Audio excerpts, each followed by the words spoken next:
नमस्कार दोस्तों, स्वागत है आपका आपके अपने YouTube चैनल न्यू बीइंग में। आज हम आपको सुनाने जा रहे हैं एक ऐसी कहानी जो न सिर्फ मनोरंजन करेगी बल्कि आपकी सोच को झकझोर देगी। ये कहानी है एक ऐसे राजा की जो अपने आलस्य और आदतों के जाल में इस कदर उलझ गया था कि उसका पूरा राज्य परेशान हो गया। लेकिन फिर एक मोड़ ऐसा आया जिसने उसके जीवन की दिशा ही बदल दी। चलिए शुरू करते हैं आज की प्रेरणादायक कहानी। बहुत पुरानी बात है। एक राज्य में एक राजा राज करता था जो बेहद आलसी था। इतना आलसी कि वो ना तो अपने राज्य के मामलों में दिलचस्पी लेता, न जनता की परेशानियों को समझता और ना ही दरबार की बैठकें नियमित रूप से करता। उसका बस एक ही काम था, खाना और आराम। धीरे धीरे उसके आलस्य ने उसे बिस्तर से चिपका दिया। उसका शरीर इतना भारी हो गया कि उठना भी मुश्किल हो गया। राज्य के मंत्री, सैनिक और आम लोग सब उसके रवैये से निराश हो गए थे। दुश्मन राज्य के लोग तो अब उसका मजाक उड़ाने लगे थे। एक दिन जब राजा आईने में अपनी हालत देख रहा था, उसे खुद पर शर्म आने लगी। उसने सोचा, अगर मैं ऐसे ही चलता रहा तो न सिर्फ मेरा स्वास्थ्य बर्बाद हो जाएगा बल्कि मेरा राज्य भी मुझसे छिन जाएगा। उसने ठान लिया कि अब उसे बदलाव लाना होगा। उसी समय उसने पूरे राज्य में ऐलान करवा दिया, जो कोई मुझे फिर से पहले जैसा तंदुरुस्त और चुस्त बना देगा उसे मैं बड़ा इनाम दूंगा। राज्य के सारे वैद्य, हकीम और चिकित्सक सक्रिय हो गए। उन्होंने तरह तरह की जड़ी बूटियां, औषधियां और नुस्खे आजमाए, पर नतीजा कुछ भी नहीं बदला। उल्टा राजा का वजन और बढ़ गया।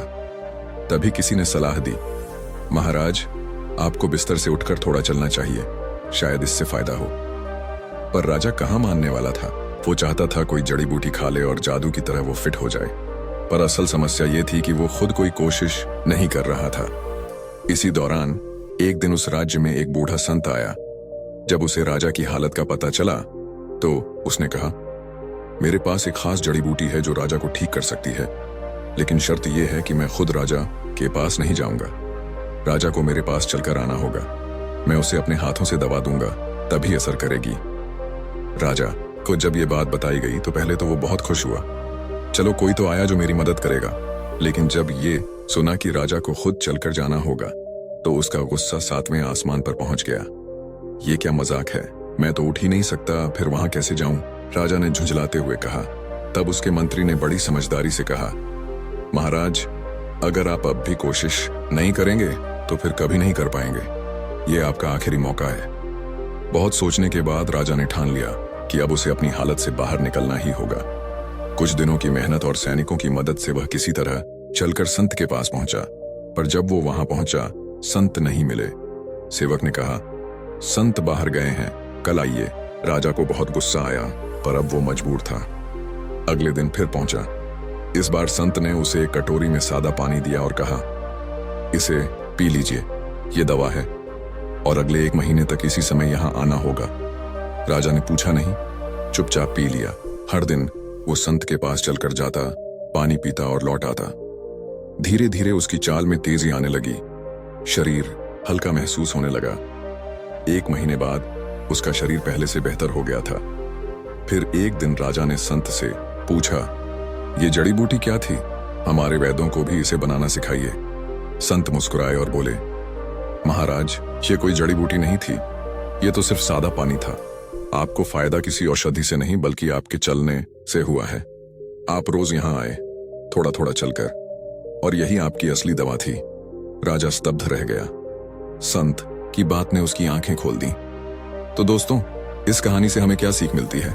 ये कि हमारी सबसे बड़ी कमजोरी हमारी आलसी सोच होती है। हम अक्सर चमत्कार की उम्मीद करते हैं, लेकिन बदलाव तभी आता है जब हम खुद पर काम करना शुरू करते हैं। बाहर से कोई नहीं आकर हमारी तकलीफों का समाधान करेगा। मेहनत और निरंतर प्रयास ही असली औषधि हैं। अगर राजा को मजबूर ना किया जाता तो शायद वो कभी अपने बिस्तर से नहीं उठता। बिल्कुल उसी तरह हम भी अपनी कंफर्ट जोन में तब तक फंसे रहते हैं जब तक जिंदगी हमें धक्का नहीं देती। अगर आपको यह प्रेरणादायक कहानी पसंद आई हो तो एक प्यारा सा लाइक जरूर दीजिए। न्यू बीइंग चैनल को सब्सक्राइब करें और साथ ही बेल आइकन दबाएं ताकि ऐसे ही ज्ञानवर्धक और प्रेरक वीडियो आपको समय समय पर मिलते रहें। ध्यान रखिए, बदलाव बाहर नहीं, भीतर से आता है। फिर मिलेंगे एक और नई सोच और नई सीख के साथ। धन्यवाद।